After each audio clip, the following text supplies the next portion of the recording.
येनाक्षरसमाप्ताय पतितमक्षरात् कृत्स्नयागं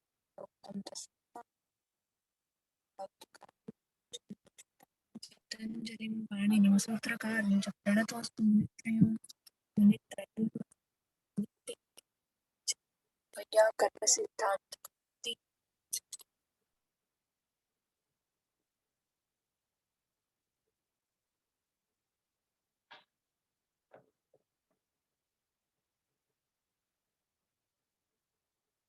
वयं इदानीं चतुर्थी विभक्ति विषयक अध्ययनं समापितवन्तः। तत्प्रकरणं समाप्तम्।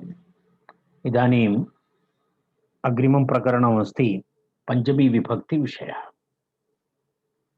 तत्र पञ्चमी विभक्ति इति वयं जानीमः, अपादानकारकमपि वयं जानीमः। तस्य विस्तृतम् अध्ययनं वयम् इदानीं कुर्मः। तत्र प्रथमं सूत्रमस्ति अस्मिन् प्रकरणे ध्रुवमपाये अपादानम् इति प्रथमं सूत्रमस्ति। ध्रुवम् अपाये अपादानम् इति सूत्रमस्ति। तत्र एवमस्ति, ध्रुवम् इति एकः शब्दः, अपाये इति अपरः शब्दः, तदनन्तरम् अपादानम् इति तृतीयः शब्दः। तत्र वयं पश्यामः, एतदस्ति ध्रुवम् अपाये अपादानम् इति अस्ति त्रिपदं सूत्रं। तत्र ध्रुवम् अनन्तरम् अपायः, अपाये इति सप्तमी एकवचनं, ध्रुवम् इति प्रथमा एकवचनम्, अपादानम् इति प्रथमा एकवचनम्। आकडारात् एकासंज्ञा इति एकासंज्ञा इति अत्र विषयः।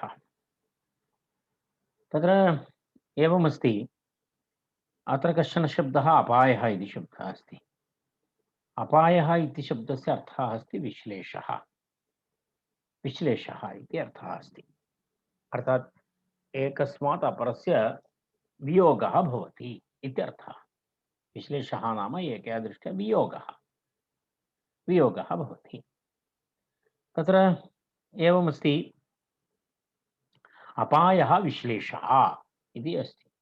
भवन्तः अत्र द्रष्टुं शक्नुवन्ति, एतद् अपायः विश्लेषः, तस्मिन् साध्ये ध्रुवम् अवधिभूतं कारकम् अपादानं स्यात् इति अस्ति। अत्र अपायः विश्लेषः वियोगः इत्यर्थः। ध्रुवशब्दस्य अर्थः अस्ति अवधिभूतम् इति। अवधिभूतम् इति अर्थः। ध्रुवम् इत्युक्ते यद् अवधि, अर्थात् यस्मात् यत्र कुत्रापि विश्लेषः भवति, वियोगः भवति, तर्हि तत्र काचित् अवधि स्यात्। सा अवधि तस्य अपादानसंज्ञा अस्ति। अर्थात् यस्मात् वियोगः भवति, यस्मात् विश्लेषः भवति, तस्य किं भवति, अपादानसंज्ञा भवति इति तत्र अस्ति अर्थः। तत्र एतदेव तत्र विवरणग्रन्थेषु अपि एतदेव विवृतमस्ति। तत्र एतस्मिन् विषये अधिकचिन्तनं वयं कुर्मः। तत्र एतत् प्रथममस्ति, तत्र एतत् पश्यतु, द्वयोः संयुक्तयोः अन्यतरस्य चलनात् विश्लेषः इति स्थितिः इति तस्य सामान्यविवरणम्, अर्थः दत्तः अस्ति। द्वयोः संयुक्तयोः अन्यतरस्य चलनात्, अर्थात् द्वौ संयुक्तौ, तस्मात् अन्यस्य एकस्य, तयोर्मध्ये एकस्य चलनात् विश्लेषः भवति। पूर्वं संयुक्तः, तदनन्तरं यदा वयं तत् परस्परं गच्छति, भिन्नं भवति, तत्र विश्लेषः भवति। तत्र तादृश यस्मात् अवधि, सः अवधिः अस्ति, तस्मात् अवधिभूतात् तत्र अपादानसंज्ञा भवति इति उक्तम्। तत्र किञ्चित् विशिष्टं विवरणम् अस्ति, तद्वयम् अग्रे पश्यामः। इदानीम् एतस्य विवरणं किञ्चित् अन्यत्रापि पश्यामः वयम्। एतत् पश्यतु, अत्र अपादानम् इति किञ्चित् विवरणम् अस्ति। तत्र विषयः एवमस्ति, एकक्षणम्।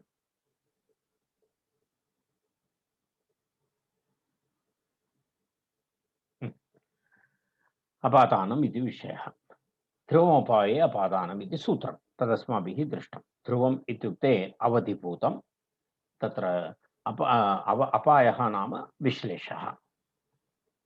अपायः विश्लेषः, ध्रुवम् इत्यस्य अर्थः अस्ति अवधिभूतः। ध्रुवोपाये अपादानम् इति अस्ति। तत्र सूत्रार्थः दत्तः अस्ति, विश्लेषे साध्ये अवधिभूतं कारकम् अपादानं स्यात् इति तत्र सूत्रस्य अर्थः। एवं फलितार्थः भवति सूत्रस्य, एवं सूत्रस्य फलितार्थः अस्ति।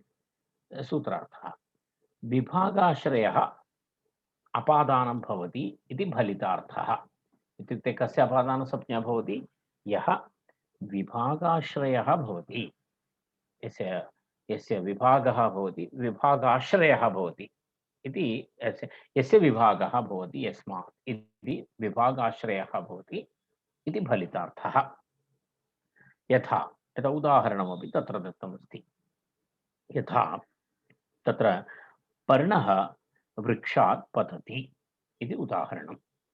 पर्णः वृक्षात् पतति, तत्र पश्यतु, तत्र तस्य वाक्यार्थः कथं भवति, तस्य विवरणं पश्यामः वयं। एवमस्ति, पत् धातुः अस्ति। पत् धातोः अर्थः किमस्ति? अथोदेशसंयोगरूपं फलमस्ति, तदनुकूलक्रिया च। धातोः अर्थद्वयं, फलं व्यापारः च। अत्र फलमस्ति अथोदेशसंयोगरूपं फलम्, एवमेवं तदनुकूलक्रिया च। तत्र पश्यतु, पतनक्रियाश्रयः पर्णं कर्तृ तत्र अस्ति। पतनक्रियाश्रयः अस्ति, तत्र पर्णः पतति, तत्र पर्णः कर्ता भवति, पर्णं कर्ता भवति, पर्णः वा पर्णं वा भवतु, तत्र चिन्ता नास्ति। अवधिभूतः विभागाश्रयः वृक्षः, अवधिभूतः विभागाश्रयः वृक्षः अस्ति। कस्मात् पतति? पर्णः वृक्षात् पतति। तर्हि तत्र विभागाश्रयः अवधिभूतः, अवधिभूतः विभागाश्रयः वृक्षः भवति।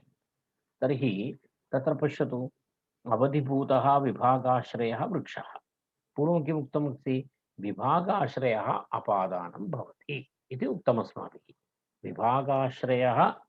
विभागाश्रयः अथवा अवधिभूतः अपादानं भवति इति अस्माभिः उक्तं सूत्रे। अतः वृक्षः तत्र अपादानं भवति। यत्र अपादानस्य प्रसक्तिः तत्र द्वयोः संयुक्तयोः विभागः भवेदेव। यत्र अपादानं भवति इत्युक्ते तस्य आशयः कः?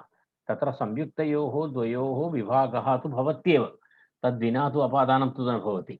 यथा अत्र संयुक्तयोः वृक्षपर्णयोः विभागः जातः अस्ति इति अस्ति। अत्र संयुक्तौ वृक्षपर्णौ तयोः विभागः जातः, तर्हि वृक्षः तत्र विभागाश्रयः अथवा अवधिभूतः। तस्मात् वृक्षः अस्मिन् वाक्ये अपादानं भवति इति तस्य आशयः। एतत् भवन्तः अवगतवन्तः इति मन्ये। तर्हि ध्रुवोपाये अपादानम् इत्यत्र इदानीं वयम् अग्रे गच्छामः। किञ्चित् अत्र ईषन्मात्रं वयं चिन्तयामः। तत्र कश्चन चिन्तनविषयः अपि अस्ति, तदपि दृष्ट्वा वयं पुनः अग्रे गन्तुं शक्नुमः। तत्र एवमस्ति, भवन्तः पश्यन्तु, अत्र कश्चन चर्चाविषयः अस्ति। विभागः उभयत्रापि भवति। विभागः केवलम् एकत्र भवति इति नास्ति। यथा द्वयोर्मध्ये विभागः इत्युक्ते विभागस्य उभयत्रापि अस्ति विभागः। विभागः वृक्षे पर्णे च अस्ति। विभागस्य द्विनिष्ठत्वात् कारणम् एकेन विभागः न भवति, एकेन विभागः न भवति। विभागः तु द्विनिष्ठमस्ति। द्विनिष्ठमस्ति इत्युक्ते अर्थात् द्वयोरपि विभागः भवति, एकस्यैव विभागः भवति इति न। वृक्षस्य पर्णात् वियोगः भवति, पर्णस्य वृक्षादपि वियोगः भवति, उभयत्रापि वियोगः अस्ति। अर्थात् द्विनिष्ठत्वम् अस्ति तत्र वियोगे। यदि वियोगे द्विनिष्ठत्वम् अस्ति, अतः पर्णम् अपि विभागाश्रयः एव इत्यतः पर्णम् अपि कुतः अपादानं न भवति इति शङ्का जायते इति एषः चर्चाविषयः। यथा वृक्षस्य अपादानसंज्ञा अस्ति, तद्वद् कस्यापि अपादानसंज्ञा भवितुमर्हति, एतस्यापि भवितुमर्हति, पर्णस्यापि भवितुमर्हति। कारणं पर्णस्यापि तत्र विभागः तु अस्ति। तर्हि किमर्थं तत्र पर्णशब्दस्य अपादानसंज्ञा नास्ति, केवलं वृक्षशब्दस्यैव अपादानसंज्ञा अस्ति इति तत्र प्रश्नः अस्ति, तस्य शङ्का जायते। तर्हि तत्र इदं समाधानं किमस्ति इत्युक्ते तत्र वदति, पश्यतु, पर्णं यथा विभागाश्रयः तथा पतनक्रिया अस्ति खलु, तत्र पतनक्रियाश्रयः अपि अस्ति। पर्णे उभयमस्ति। किं किं? पर्णं तु विभागाश्रयः अपि अस्ति, पतनक्रियायाः आश्रयः अपि अस्ति। अतः विभागाश्रयत्वात् पर्णम् अपादानसंज्ञकं, पतनक्रियाश्रयत्वात् कर्तृसंज्ञकमपि। अर्थात् तत्र संज्ञाद्वयमस्ति। किं किमस्ति? विभागाश्रयत्वात् पर्णम् अपादानसंज्ञकं, पतनक्रियाश्रयत्वात् कर्तृसंज्ञकमपि भवति। एकस्यैव द्वयोः प्रसक्तौ तत्र परसंज्ञा एव कर्तव्या इति तत्र नियमः। एतद् भवन्तः जानन्ति। तत्र एवमस्ति, अत्र एकस्मिन् संज्ञाद्वयं तु न भवति, अत्र अपादानसंज्ञा अपि भवति, तेन सह किं भवति, तत्र कर्तृसंज्ञा अपि भवति। तर्हि एक एव वस्तु तत्र किं न भवितुमर्हति, अपादानसंज्ञा अपि भवितुमर्हति, एकदा एकस्मिन्नेव समये अपादानसंज्ञा अनन्तरं कर्तृसंज्ञा, एतद्द्वयं तत्र भवितुं न भवति। एकस्यैव द्वयोः प्रसक्तौ तत्र किं भवति, तत्र कः नियमः? विप्रदिशेते परं कार्यम् इति अस्माभिः स्वीकर्तव्यमस्ति। अन्यथा एतदपि अस्ति, तत्र आकडारात् एका संज्ञा इत्यपि अस्ति। तत्र एवं तत्रापि नियमः अस्ति। तत्र यदा तुल्यबलविरोधः यत्र भवति तत्रापि एवं भवति, कडाराः कर्मधारयपर्यन्तम् एकस्य एका एव संज्ञा भवति, या परा अनवकाशा च इति नियमः अस्ति तत्रापि। तर्हि तत्र एवमस्ति, तत्रापि परसंज्ञा भवति। परसंज्ञा भवति इति कृत्वा तत्र परसंज्ञा नाम तत्र अपादानत्वमस्ति। प्रसक्तो परसंज्ञा भवति। तत्र परसंज्ञा तत्र भवति इति कृत्वा अष्टाध्याय्याम् क्षम्यताम्, अष्टाध्याय्याम् सत्यम्, अष्टाध्याय्याम् अपादानसंज्ञायाः अपेक्षया कर्तृसंज्ञा परमस्ति। कारणं तत्र अपादानसंज्ञा प्रथमम् आयाति, 1424 मध्ये अस्ति। अनन्तरं कर्तृसंज्ञा 14 तत्र कियदस्ति, 54 अस्ति, 54 अस्ति। तर्हि परसंज्ञा अस्ति, कर्तृसंज्ञा अस्ति। तस्मात् तत्र किं भवति, परसंज्ञा भवति। एकस्य तत्र एकस्यैव द्वयोः प्रसक्तौ परसंज्ञा भवति। अष्टाध्याय्याम् अपादानसंज्ञायाः अपेक्षया कर्तृसंज्ञा किमस्ति, कर्तृसंज्ञा एव परा अस्ति। अतः पर्णस्य कर्तृसंज्ञा एव, न तु अपादानसंज्ञा इति। अत्र प्रमाणं तत्र पश्यतु, विप्रदिशेते परं कार्यम् इति सूत्रमस्ति। तत्र विप्रदिशेते परं कार्यम् इति सूत्रेण तत्र किं भवति, तत्र परसंज्ञा भवति। अत्र परसंज्ञा इति का संज्ञा, कर्तृसंज्ञा भवति। तस्मात् पर्णशब्दात् तत्र किं नास्ति, पर्णशब्दात् अपादानसंज्ञा न भवति इत्यर्थः। अन्यथा एषा आशङ्का तु वर्तते एव। कीदृशी आशङ्का, तत्र विश्लेषः तु उभयोरपि भवति खलु। तत्र विभागः नाम द्विनिष्ठमस्ति खलु, द्विनिष्ठः अस्ति खलु। तर्हि किमर्थम् एकस्यैव विभागः भवति, अपरस्य किमर्थं विभागाश्रयत्वं नास्ति, अपादानसंज्ञा नास्ति इति प्रश्नस्य उत्तरमिदम्। इदानीम् एतत् भवन्तः ज्ञातवन्तः इति मन्ये। तर्हि वयं पुनः अग्रे गच्छामः। तत्र पश्यामः, यथा पश्यतु, अपर द्वित्रि उदाहरणानि वयं पश्यामः एतस्मिन् विषये। पञ्चमी इति सर्वत्र अपादाने पञ्चमी इति सूत्रमस्ति तदग्रे वयं पश्यामः। अग्रिमं सूत्रमस्ति अपादाने पञ्चमी इति। प्रथमम् अपादानसंज्ञाप्रतिपादनम् इदानीं भवति। तत्र एवमस्ति। अग्रिमम् उदाहरणं कथमस्ति? कृष्णः गोकुलात् आगच्छति इति अस्ति। कृष्णः गोकुलात् आगच्छति इति उदाहरणं। तत्र पश्यतु, आगमनक्रियाश्रयः कृष्णः कर्ता। संयुक्तयोः कृष्णगोकुलयोः कृष्णस्य आगमनेन विभागः जातः। कृष्णः ततः आयाति गोकुलात्। तर्हि वियोगः कुत्र भवति? संयुक्तयोः कृष्णगोकुलयोः कृष्णस्य आगमनेन वियोगः जातः, विभागः जातः। तदा अवधिभूतः विभागाश्रयः गोकुलमस्ति। अतः गोकुलम् अपादानम् इति अस्ति। कृष्णः गोकुलात् आगच्छति इत्यत्र गोकुलात् इति तत्र अपादानत्वं भवति। पान्थः पर्वतात् अवरोहति इति अस्ति। अवरोहणक्रियाश्रयः पान्थः कर्ता। संयुक्तयोः पान्थपर्वतयोः अवरोहणेन विभागः जातः। तदा अवधिभूतः विभागाश्रयः पर्वतः भवति। अतः पर्वतः अपादानम् इति अस्ति। खकः वृक्षात् डयते इति अस्ति। खकः वृक्षात् डयते इति उदाहरणं। तत्र डयनक्रियायाः खकः कर्ता। डयनक्रियायाः खकः कर्ता। संयुक्तयोः खकवृक्षयोः डयनेन विभागः जातः। संयुक्तयोः खगवृक्षयोः डयनेन विभागः जातः। तदा अवधिभूतः विभागाश्रयः वृक्षः। अतः वृक्षः अपादानं भवति। पश्यतु, एतेषु त्रिषु उदाहरणेषु गोकुलात्, पर्वतात्, वृक्षात् इति गोकुलं, पर्वतः, वृक्षः एते तत्र अपादानसंज्ञकाः भवन्ति। अपादाने पञ्चमी इति नियमः। तदनुसारं तत्र पञ्चमी विभक्ति भवति इति आशयः। एतावदेव तस्य विवरणमस्ति। एतावद् विवरणं कृत्वा वयं पुनः अग्रे गच्छामः। तत्र अस्माकम् अग्रिमः विषयः इदानीम् एतावदुक्त्वा अत्र कश्चन इतोपि एकः विषयः चर्चनीयः अस्ति। तत्र एतदस्ति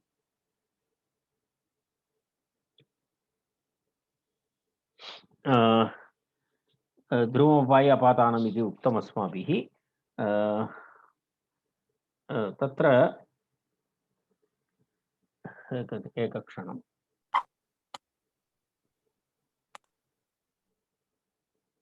बालमनोरमायां वयं पश्यामः। बालमनोरमायां तत्र पश्यतु, अपायपदं व्याचष्टे तत्र अपायो विश्लेषः इति उक्तं। वियोग इत्यर्थः। ध्रुवपदं व्याचष्टे तत्र एतदपि प्रतिपादितं। द्वयोः संयुक्तयोः अन्यतरस्य चलनात् विश्लेष इति स्थितिः। तत्र तादृश चलनानाश्रयभूतं ध्रुवं तच्च इह अर्थात् अवधिभूतं विवक्षितमिति भावः इति तत्र अस्ति। कश्चन विषयः अत्र चर्चनीयः अस्ति। तद् अग्रिमसूत्रस्य विवरणेन सह अहं पुनः चर्चां करिष्यामि। पश्यतु, इदानीम् एतत् समाप्तं प्रथमं सूत्रं। द्वितीयं सूत्रमस्ति अत्र अपादाने पञ्चमी इति सूत्रमस्ति। अपादाने पञ्चमी इति। अपादाने पञ्चमी इति तत्र एवमस्ति। अपादाने पञ्चमी इति स्पष्टमस्ति। यत्र अपादानं भवति, अपादानम् इति कारकसंज्ञा भवति, तत् दर्शयितुं पञ्चमी विभक्ति भवति इति वयं जानीमः।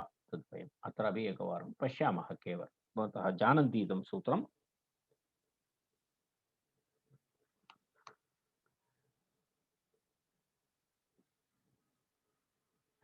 अपादाने इति सप्तमी एकवचनं, तत्र पञ्चमी इति प्रथमा एकवचनं, तत्र पञ्चमी सप्तमी एकवचनं, प्रथमा एकवचनं च अपादाने कारके पंचमी विभक्ति भवति इति तत्र सूत्रार्थः। अपादाने कारके पंचमी विभक्तिः भवति इति सिद्धान्तकौमुद्यां तत्र विशेषतया अर्थः न दत्तः, परन्तु अत्र काशिकायां तत्र सूत्रार्थः दत्तः अस्ति। विवरणं वृत्ति अपादाने कारके पंचमी विभक्तिः भवति। अत्र एतानि उदाहरणानि अपि दत्तानि सन्ति। ग्रामादागच्छति, पर्वतात् अवरोहति, वृकेभ्यः बिभेति, अध्ययनात् पराजयति इत्यादि तद् भिन्नभिन्नसन्दर्भः एतानि उदाहरणानि भवन्ति। तत्र पश्यतु, अत्रापि दत्तमस्ति, तत्र उक्तम् अपादाने पञ्चमी स्पष्टत्वान् न व्याख्यातं, सूत्रार्थः स्पष्टः इति कृत्वा तस्मिन् विषये तत्र अधिकविवरणं तत्र दत्तम् इत्यर्थः तस्य आशयः। पश्यतु, अत्र उदाहरणम् अस्ति, ग्रामात् आयाति इति उदाहरणं। देवदत्तः ग्रामात् आयाति इति वाक्यं पूर्णं कुर्मः वयं। देवदत्तः ग्रामात् आयाति इति अस्ति। कश्चन पथिकः ग्रामात् आयाति, देवदत्तः ग्रामात् आयाति इत्यादि किमपि तत्र भवितुम् अर्हति, तत्र विवरणम् एवं भवितुम्। तत्र एवमस्ति, प्रथम उदाहरणं तु चिन्ता नास्ति। प्रथम उदाहरणं तु अस्माभिः बहुवारं चर्चितं। तत्र ग्रामादायाति इति यदा तत्र पूर्वमपि वयं तत् दृष्टवन्तः। इदानीम् अत्र एवमस्ति, द्वितीयम् उदाहरणमस्ति, धावतः अश्वात् पतति इति द्वितीय उदाहरणमस्ति। तत्र कश्चन विषयः अस्ति, तस्य उदाहरणं, तदुदाहरणम् आचार्यः तत्र बुद्ध्या ददाति। किमर्थम् इत्युक्ते, पश्यतु, ध्रुवम् इति शब्दस्य सामान्यतः लोके वयं जानीमः, ध्रुवम् इत्युक्ते निश्चलं, निश्चितम् इति एक अर्थः लोके अस्ति। ध्रुवम् इत्युक्ते अर्थात् यदा वयं वदामः उत्तरध्रुवं, दक्षिणध्रुवम् इत्यादि वदति, तस्य चलनं नास्ति, तत् केवलं निश्चलमस्ति, अचलमस्ति। तर्हि अत्र ध्रुवम् इति शब्दस्य प्रयोगेण यदा यदा वृक्षात् पर्णः पतति, तत्र वृक्षः अचलः अस्ति, वयं जानीमः।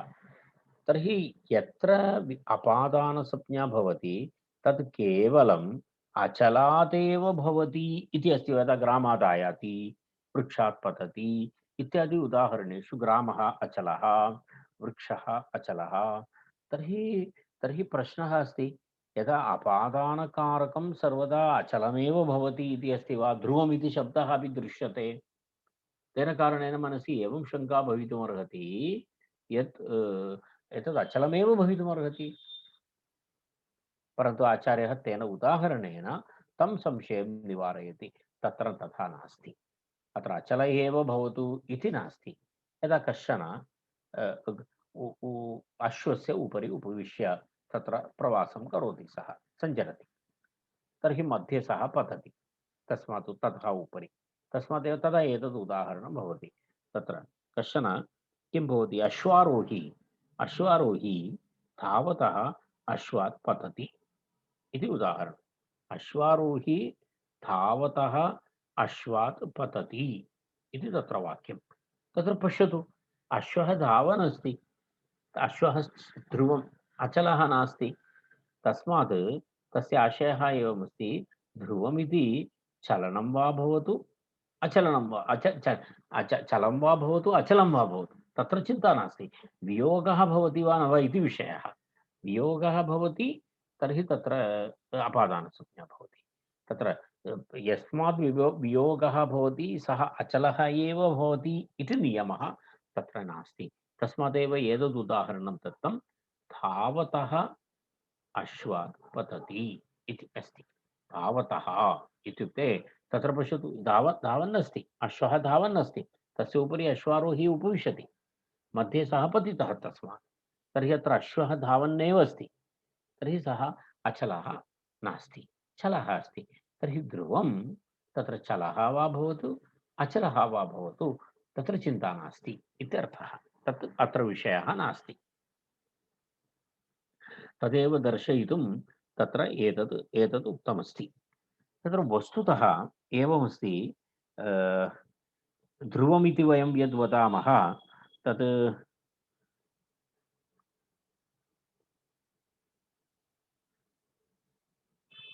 यथा तत्र कायसंसर्गः वा भवतु बुद्धिसंसर्गः अपि भवतु उभयत्रापि अपायः भवितुम् अर्हति। यथा अपायः वस्तुतः यदा त्रिप्रकारकः इत्युच्यते त्रिप्रकारकः अपायः इत्युच्यते। एकः अपायः अस्ति निर्दिष्टविषयः अपायः इति एकः। द्वितीयः उपात्तविषयः इति द्वितीयः। अनन्तरम् अपेक्षितक्रियः अपायः इति तृतीयः। इति तत्र त्रिधा अपायः भवितुम् अर्हति। निर्दिष्टविषयः, अनन्तरम् उपात्तविषयः, अनन्तरम् अपेक्षितक्रियः इति त्रिधा तत्र किं भवितुम् अर्हति, अपायः भवितुम् अर्हति। तत्र उदाहरणं तत्र एवमस्ति। किञ्चित् ईषन्मात्रम् एतद् उपरितनवर्गेषु भवन्तः पठन्ति एतत् सर्वं। केवलम् अहं किञ्चित् एक प्रेरणानिमित्तं किञ्चित् उक्तवान् तावदेव। तत्र एवमस्ति, यदा यदा यदा यदा धातुः द्वारा तत्र वाक्ये धातोः प्रयोगः भवति, धातुर्द्वारा यदि पार्थक्यम् अथवा विश्लेषम् अथवा वियोगं यदि दर्शयति, विषयः निर्दिष्टः भवति, पार्थक्यविषयः अथवा वियोगविषयः विश्लेषविषयः यदि निर्दिष्टः भवति तत्तु निर्दिष्टविषयः इत्युच्यते। यदा उदाहरणं तत्र ग्रामात् आगच्छति इत्यत्र तत्र किं भवति, आगच्छति इति आ उपसर्गपूर्वगवधातुना तत्र वियोगः निर्दिष्टः अस्ति। तस्मात् अयं विषयः निर्दिष्टविषयः अपायः इत्युच्यते। द्वितीयः विषयः अस्ति तत्र उपात्तविषयः इति। एकक्रिया अन्यक्रियायाः अङ्गरूपेण भवति। तत्र एका क्रिया अन्यक्रियायाः अङ्गरूपेण यदा भवति तत्र स्वार्थं प्रतिपादयति, तत्र उपात्तविषयः इति उच्यते। यदा उदाहरणेन स्पष्टं भवति। मेघात् विद्योतते इति उदाहरणं। मेघात् विद्योतते अर्थात् मेघात् विद्योतते तत्रैव अस्ति। तत्र एका क्रिया तत्र अन्तः एव अस्ति, तस्य भिन्नं भिन्नं नास्ति। मेघात् विद्युल्लता इति भवति, तत् किं भवति, तस्य अन्तः एव भवति। तत् भिन्नं भिन्नम् इति तु नास्ति। तस्मात् अङ्गरूपकत्वम् अस्ति तत्र एकम्। अपरं कारणं मेघादिति विद्योतते इति भिन्नं किमपि नास्ति, अङ्गरूपमस्ति तत् इति एकमस्ति। यदा क्रियापदस्य अपरं अपेक्षितक्रियः, यदा क्रियापदस्य अर्थः भवति, क्रियापदस्य प्रतीतिः भवति, परन्तु क्रियापदं नास्ति, तादृशापि तत्र प्रयोगः भवति। यदा उदाहरणाय माथुराः पाटलिपुत्रकेभ्यः आढ्यतराः इति एकम् उदाहरणं। मथुरानिवासिनः पाटलिपुत्रनिवासिभ्यः आढ्यतराः इति। तत्र एवमस्ति, तत्र क्रियापदस्य प्रयोगः नास्ति, आढ्यतराः इत्येव उक्तमस्ति, परन्तु प्रतीतिः अस्ति तत्र। माथुराः पाटलीपुत्रनिवासिभ्यः अधिकधनिनः इति, सम्पन्नाः इत्यादि अर्थाः भवन्ति। एतस्मिन् विषये अहं तत्र अग्रे एतद् उदाहरणम् अत्र कौमुद्यां पुनः अग्रे चर्चितमस्ति। तस्मिन् विषये वयं तदा चर्चां कुर्मः। अहं तस्मिन् विषये विवरणं करिष्यामि पुनः। तर्हि एवमस्ति। इदानीम् एतत् सामान्यमेकं विवरणमस्ति। एतत् भवन्तः अग्रे भवन्तः पुनः यदा उपरितनग्रन्थेषु परमलघुमञ्जूषादिषु ग्रन्थेषु एतस्मिन् विषये अधिकं पठितुं शक्नुवन्ति इति कृत्वा अहम् एतस्मिन् विषये अधिकविवरणं न करिष्यामि।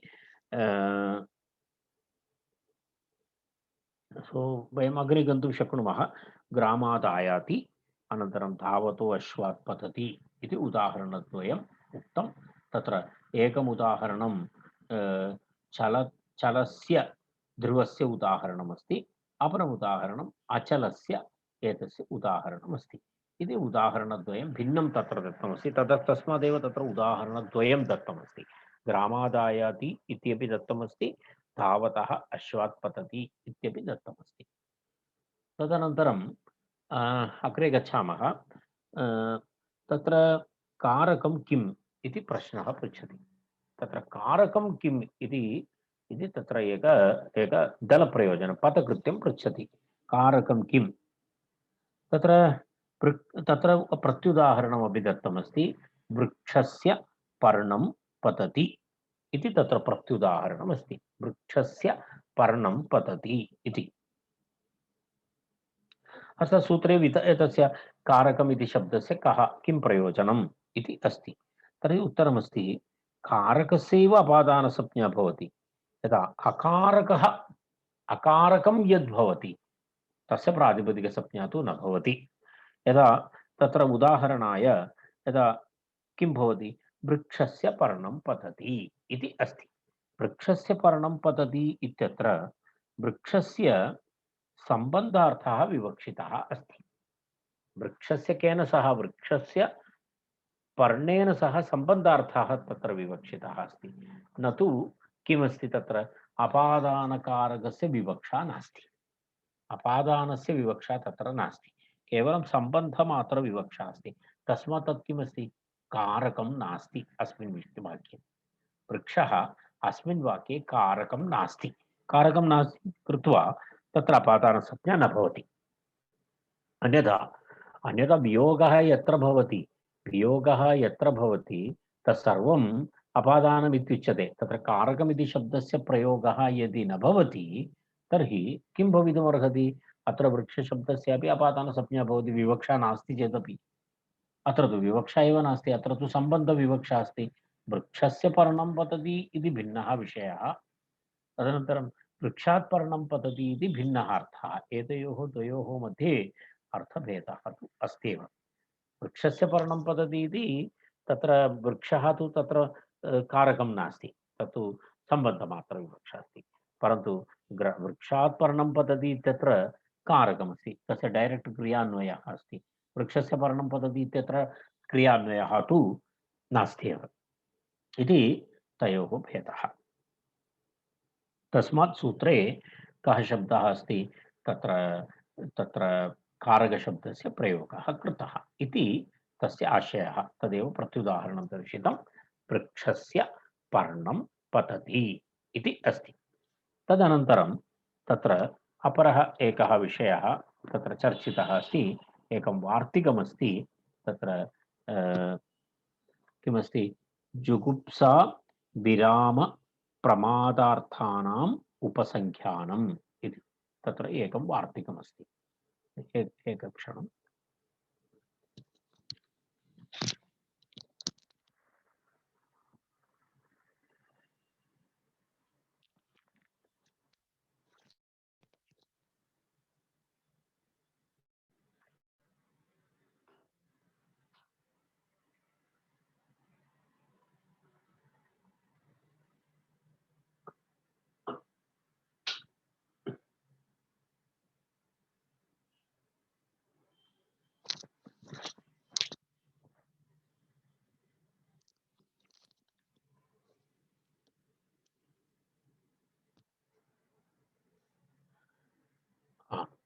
तर्हि एतं वार्तिकं तत्र एवमस्ति। जुगुप्सा विराम प्रमादार्थानाम् इति अस्ति। तत्र उपसंख्यानम् इति तत्र वार्तिकमस्ति। तत्र पश्यामः।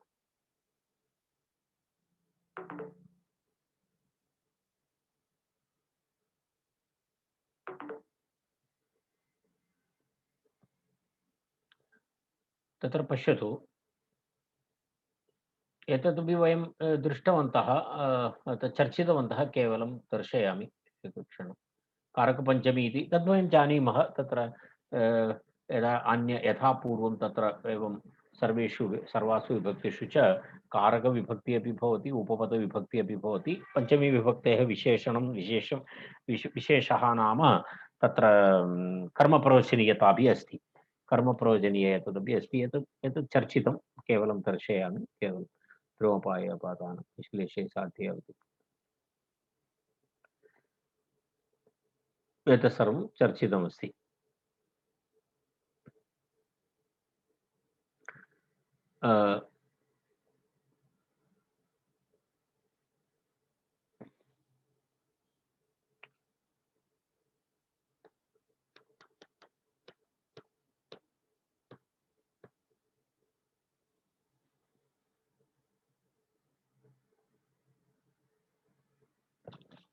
एकक्षणम्।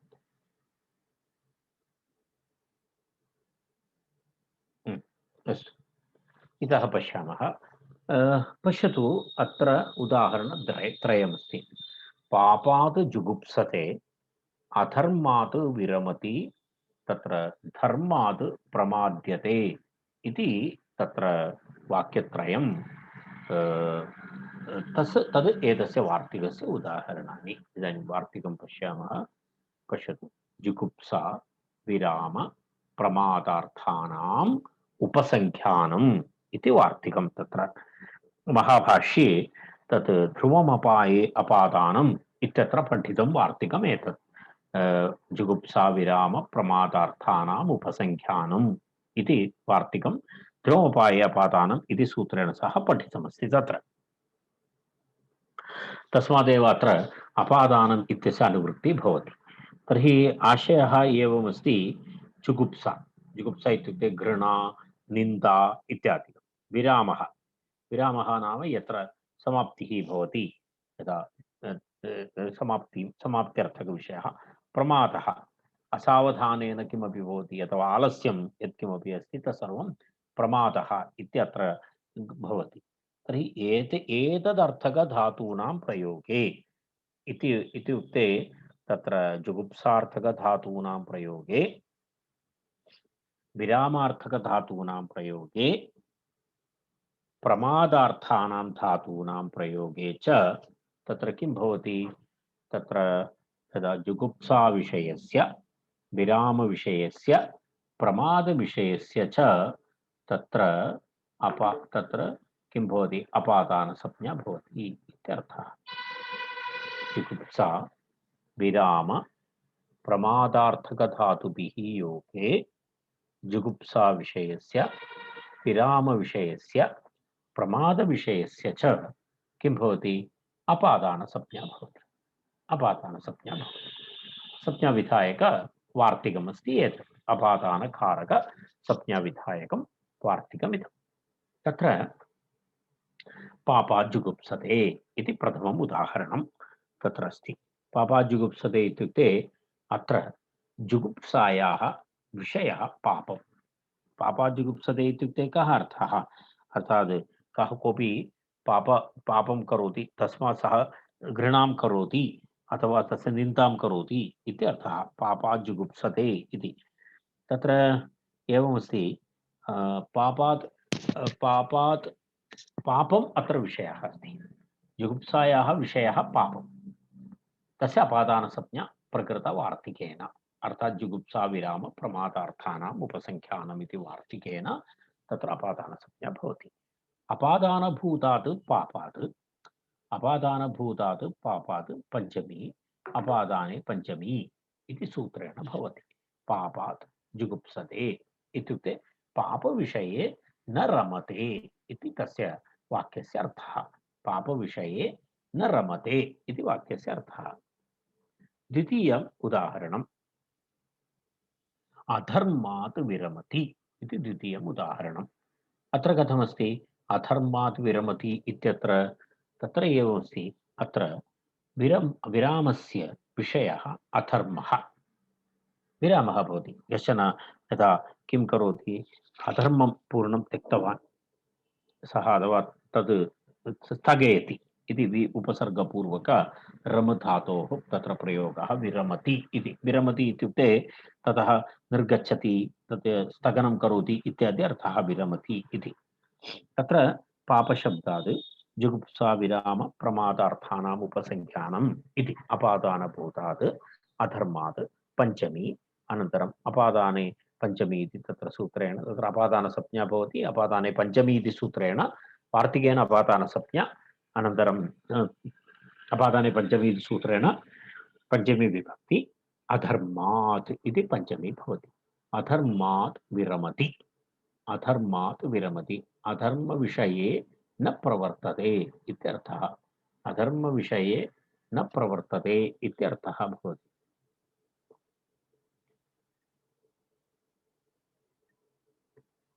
धर्मात् प्रमाद्यति इति अपरम् उदाहरणं, तृतीयम् उदाहरणम्। अत्र प्रमादस्य विषयः धर्मः। अत्र प्रमादस्य विषयः धर्मः, तस्य अपादानसंज्ञा भवति, तस्य अपादानसंज्ञा भवति। अपादानभूतात् धर्मात् तत्र किं भवति? अपादानभूतात् धर्मात् पञ्चमी, अपादाने पञ्चमी इति सूत्रेण धर्मात् प्रमाद्यति इति धर्मविषये मुह्यति इत्यर्थः। धर्मविषये मुह्यति इत्यर्थः। तत्र एवमेव तस्य विवरणमस्ति। तावत्पर्यन्तम् एतस्य वार्तिकस्य विवरणमस्ति। इदानीं वार्तिकस्य अर्थः स्पष्टः जातः। तत्र किं किम् अस्ति? जुगुप्सा, विराम, प्रमादार्थानाम् उपसंख्यानम् इति तत्र वार्तिकमस्ति। तदनन्तरम् इदानीं वयम् अग्रे गच्छामः। अत्र एकम् उदाहरणमस्ति, पश्यतु। चोरात् बिभेति, व्याघ्रात् रक्षति इति उदाहरणद्वयमस्ति। तत्र अयं नियमः अस्ति। तत्र पश्यतु, भीत्रार्थानां भयहेतुः इति तत्र सूत्रमस्ति। भीत्रार्थानां भयहेतुः इति अस्ति, सूत्रमस्ति एतत्। तत्र शब्दद्वयमस्ति। भीत्रार्थानाम् इति एकं पदं, भयहेतुः इति अपरं पदं। भीश्च त्राश्च तयोः इतरेतरयोगद्वन्द्वः भीतौ भीत्रौ इति भवति। भीश्च त्राश्च तयोः इतरेतरयोगद्वन्द्वः भीत्रौ। तयोः अर्थः इव अर्थः येषां ते इति भीत्रार्थाः, अर्थात् भी धातु त्र एतयोः प्रयोगे। अनन्तरम् एतेषाम् अर्थः इव अर्थः तत्पर्यायाणां, तदेव तयोः अर्थः इव अर्थः येषां ते इत्युक्ते तत्पर्यायाणां पर्यायाः भीत्रार्थाः, तेषां भीत्रार्थानाम् इति अस्ति। भयस्य हेतुः, भयहेतुः, भयस्य हेतुः, भयहेतुः तत्र षष्ठी तत्पुरुषः, भयहेतुः इति प्रथमा एकं, भीत्रार्थानाम् इति षष्ठ्यन्तम्, अनन्तरं भयहेतुः इति प्रथमान्तं च। तदनन्तरं तत्र कारके इति अधिकारः। ध्रुवमपाये अपादानम् इति सूत्रात् अपादानम् इति अनुवर्तते। ध्रुवमपाये अपादानम् इति अपादानम् इति अनुवर्तते। भयार्थानां त्राणार्थानां च प्रयोगे भयहेतुः अपादानं स्यात् इति सूत्रस्य अर्थः। तत्र भयकारणं यद्भवति, उभयत्रापि भयकारणं भवति। यथा भयार्थानां त्राणार्थानां च प्रयोगे भयः, त्राणनेपि एकः भयहेतुः तु भवत्येव। यथा उदाहरणात् पश्यतु, चोरात् बिभेति। चोरः, अत्र चोरः भयहेतुः, भयस्य हेतुः चोरः अस्ति। तस्मात् चोरः अनेन सूत्रेण भीत्रार्थानां भयहेतुः इति सूत्रेण नियमानुसारम् अपादानमस्ति। चोरः अपादानं भवति। पञ्चमी अपादाने पञ्चमी इति सूत्रेण तत्र चोरात् इति पञ्चमी विभक्ति च भवति। व्याघ्राद् रक्षति इति अपरम् उदाहरणं। व्याघ्राद् रक्षति इत्यत्र व्याघ्राद् रक्षति इत्यस्य अत्र भयहेतुः व्याघ्रः, अतः व्याघ्रः अपादानं भवति। व्याघ्रात् पञ्चमी भवति, अनेन सूत्रेण अपादानसंज्ञा, तदनन्तरं तत्र पञ्चमी विभक्तिरपि भवति। तत्र चोरात् बिभेति, चोरेण हेतुना भीतिमाप्नोति इति तस्य वाक्यार्थः। चोरात् बिभेति इत्यस्य वाक्यार्थः चोरेण हेतुना भीतिमाप्नोति इति तस्य वाक्यार्थः। अपरवाक्य पश्यतु, व्याघ्रात् त्रायते। व्याघ्रात् त्रायते इत्यत्र व्याघ्रेण हेतुना तत्कृतवधनिवृत्त्यै आत्मानं रक्षति इत्यर्थः। वाक्यार्थः किञ्चित् दीर्घः। तत्र किं भवति? व्याघ्रः मारयति, तर्हि व्याघ्रकृतवधनिवृत्ति, तदर्थम् आत्मानं रक्षति, आत्मानं गोपयति इति तत्र अर्थः। व्याघ्रात् त्रायते इति तस्य आशयः। तत्र एवमेव तस्य विवरणमस्ति। इदानीं वयं किञ्चित् तत्र सूत्रं प्रति गच्छामः। पश्यतु अत्र सिद्धान्तकौमुद्याम् एतत् पीत्रार्थानां भयहेतुः यत् चर्चितं भयार्थानां त्राणार्थानां च प्रयोगे भयहेतुः अपादानं स्यात्। चोरात् बिभेति उदाहरणं तत्र चोरात् त्रायते एतदपि अस्माभिः चर्चितम्। अत्र पश्यतु एतस्य एकं पदकृत्यं दर्शयति। तत्र भयहेतुः इति किमर्थम्? भयहेतुः इति किमर्थमस्ति? तत्र एवमस्ति। प्रत्युदाहरणं पश्यतु। अरण्ये बिभेति अथवा त्रायते वा, अरण्ये बिभेति अथवा त्रायते वा इति उदाहरणमस्ति। तत्र प्रत्युदाहरणमस्ति। तत्र किमस्ति? अरण्ये बिभेति इत्यत्र एतत् पश्यामः। न, अत्र अधिकविवरणम् अत्र किमपि नास्ति। अस्तु, अरण्ये बिभेति इत्यत्र पश्यतु।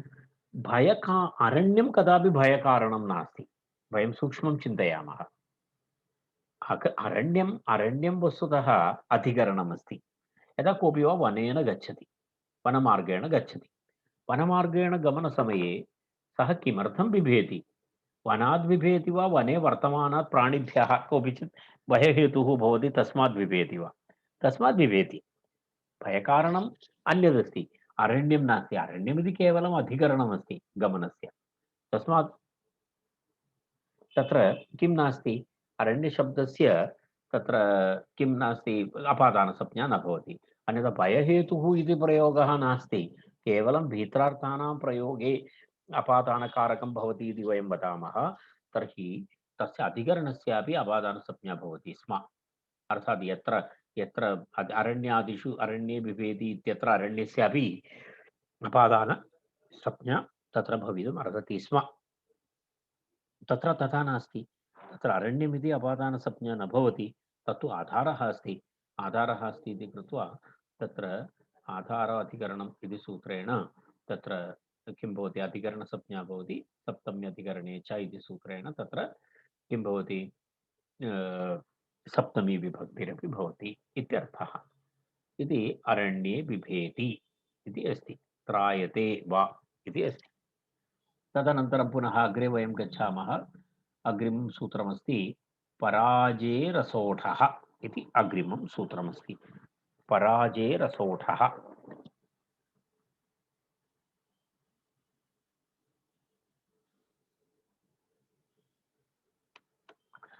पराजेरसोढः इत्यत्र द्विपदं सूत्रं।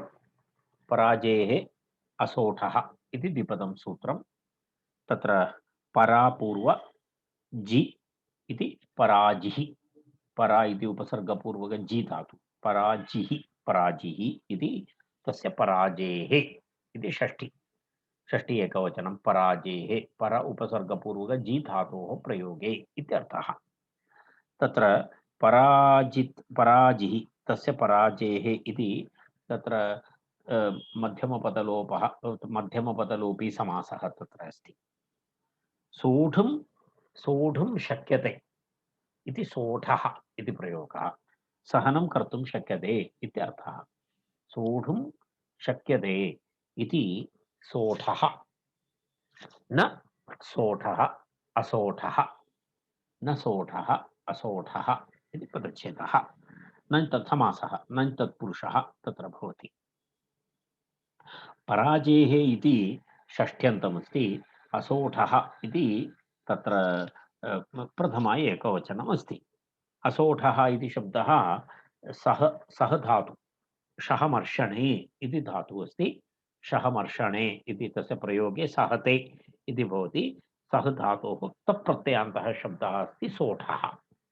सह धातु तत्र नियमः अस्ति। होठः इति ठत्वं भवति। झषस्तदोर्थोर्थः इति सूत्रेण तत्र धत्वं भवति। ष्टुनाष्टुः इति सूत्रेण ष्टुत्वं भवति। तत्र एवमेव ढोठे लोपः इति एकस्य ठकारस्य लोपः भवति। एतत् सर्वं सन्धिविषयः। तत्र सोढः इति अस्ति। तत्र सोढः इत्यस्य मम आशयः एवमस्ति। सहमर्षणे इति धातोः निष्पन्नः शब्दः एषः तत्प्रत्ययान्तः शब्दः। तस्य पुनः न लोपे न लोपः न इति नञ्जसमासः भवति। नञ्जसमासः भवति चेत् तत्र तत्र असोढः इति। सोढ् सहनं कर्तुम् अशक्यम् इत्यर्थः। सहनं कर्तुं न शक्यते इति असोढः इति अर्थः। सहनं कर्तुं न शक्यते इत्यर्थे भवति तस्य प्रयोगः। तर्हि एवमस्ति, परापूर्वस्य जयतेः प्रयोगे असोढः यो अर्थः सोढुं न शक्यते तत् कारकम् अपादानं स्यात्। यदा यदा पश्यतु, कमपि विषयं सोढुं न शक्यते, सहनं कर्तुं न शक्यते इति चिन्तयतु। तर्हि तत्र यस्मात् यस्य तदा सहनं कर्तुं न शक्यते तद् वस्तुतः किं भवति, अपादानकारकं भवति इत्यर्थः। अपादानकारकं भवति इति तस्य आशयः। अर्थात् तत्र यदा पश्यतु, तत्र उदाहरणमस्ति, अध्ययनात् पराजयते इति तत्र उदाहरणं। पराजयरसोढः, तत्र यद् सर्वं मया उक्तं तदस्ति। पश्यतु, सः धातोः तप्रत्यये सहि बहोरोदवर्णस्य इति ओत्वे यत्व ठत्व ष्टुत्व ढलोपेषु कृतेषु सोढ इति रूपम् इति यदि अत्यन्त संक्षिप्तरूपेण अत्र दत्तमस्ति। सः सः मर्षणे इति अस्ति खलु, तत्र सः अकारस्य, स इत्यस्य अकारस्य स्थाने ओकारः भवति। तर्हि सो इति भवति, सोढुम् इति भवति। यत्व ठत्व ष्टुत्व ढलोपेषु कृतेषु सोढ इति रूपम्। तत्र तार्थः अत्र भूतकालार्थे नास्ति। सामान्यतः भूतकालार्थे तप्रत्ययः भवति। अस्मिन् शब्दे तत्र तथा नास्ति। असह्यः अर्थः इत्यर्थः।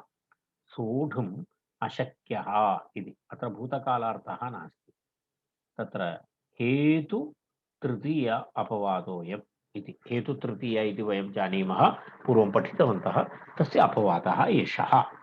तत्र ग्लायति इत्यर्थः असहनात् इति शेषः। यदा तु असहनात् निवर्तते इत्यर्थे आश्रीयते तदा ध्रुवमित्यपादानत्वादेव सिद्धमिति भाष्यं। भाष्यं त्यजतु, भाष्ये तस्य आवश्यकता तथा नास्ति। पञ्चमी विभक्ति, पञ्चमी अपादानकारकविधायकेषु बहुषु सूत्रेषु तत्र कस्य भाष्यकारस्य विप्रतिपत्तिः अस्ति। तत् बहूनां सूत्राणां तत्र महाभाष्ये प्रत्याख्यानमपि अस्ति। अर्थात् एतस्य सूत्रस्य आवश्यकता नास्ति, तद्विनापि तत् कार्यं सिद्ध्यति इति अस्ति। अस्तु नाम, तत्र एवमस्ति। उदाहरणं वयं पश्यामः। अध्ययनात् पराजयते इति उदाहरणं। तत्र अध्ययनात् पराजयते इति तत्र उदाहरणमस्ति। अध्ययनात् पराजयते इत्युक्ते अध्ययनात् ग्लायति इत्यर्थः।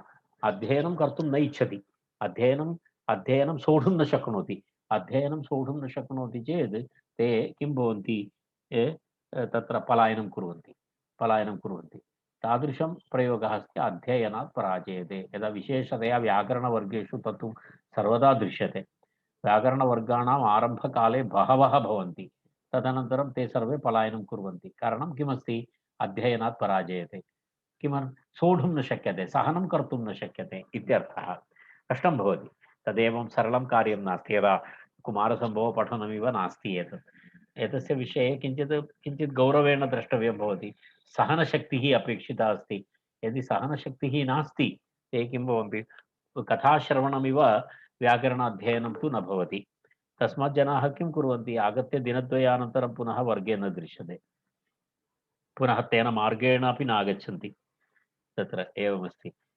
आचार्यं पुरतः पश्यति चेदपि पार्श्वं गत्वा अपरमार्गेण धावन्ति इति भवति। तस्मादेव सामान्यतः व्याकरणशिक्षकाः सर्वत्र भीतिकारणं भवति, भयहेतुः भवति सर्वत्र। भयहेतुः इति पूर्वं पठितमस्ति। भयहेतुः भवति तत्र अध्ययनात् पराजयते इति वाक्यं। तर्हि अध्ययनात् ग्लायति इत्यर्थः। तत्र तत्रापि एवमस्ति। पराजयते इति शब्दः अस्ति खलु। पराजयते इति सर्वत्र पराजयते इति शब्दस्य प्रयोगे एवं न भवति। यत्र असहनं भवति तत्रैव भवति। पराजयतेः इति प्रयोगः भिन्नत्र भिन्नभिन्नं भवति। तस्मात् तद् दर्शयितुमेव सूत्रे असौढः इति शब्दः प्रयुक्तः। तत्र शत्रून् पराजयते इति उदाहरणमस्ति। शत्रून् पराजयते इत्युक्ते शत्रवः तत्र असौढाः इति न। शत्रून् पराजयते इत्यत्र शत्रूणां पराभवं करोति। तत्र तु विजयः एव अस्ति, यः करोति। तत्र अभिभवति इत्यर्थः। अभिभवति इति आशयः तस्य। तत्र अतः तत्र किं नास्ति, शत्रून् पराजयते इत्युक्ते शत्रुभ्यः विजयं प्राप्नोति इत्यर्थः। तत्र असहनमिति विवक्षा नास्ति। शत्रून् पराजयते इति। तत्र किमस्ति, असौढत्वं नास्ति। असौढत्वं नास्ति इति कृत्वा तत्र अपादानकारकं नास्ति। तत्र तु कर्तुरीप्सिततमं कर्म, अनन्तरं कर्मणि द्वितीया इति तत्र द्वितीया विभक्ति शत्रून् पराजयते इति भवति। तत्र एतद् नास्ति इति तस्य कथनस्य आशयः। अभिभवति इति भवति, तत्र पराजयते इत्यस्य असौढत्वं नास्ति इत्यर्थः। एतत् तस्य विवरणमस्ति। तदेव तत्र जलकृत्यम् अथवा पदप्रयोजनं जलप्रयोजनम् उक्तं सूत्रे असौढः इति किमर्थम् इति। तर्हि तद् एतेन सह एतस्य सूत्रस्य विवरणमपि वयम् अत्र समापयामः। असौढः किं, तत्र शत्रून् पराजयते अभिभवति इत्यर्थः। एतावदेव अस्ति। अद्य वयम् अत्र तिष्ठामः।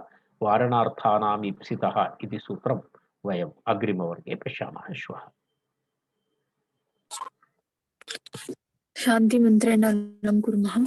सर्वे भवन्तु सुखिनः, सर्वे सन्तु निरामयाः, सर्वे भद्राणि पश्यन्तु, मा कश्चित् दुःखभाग् भवेत्।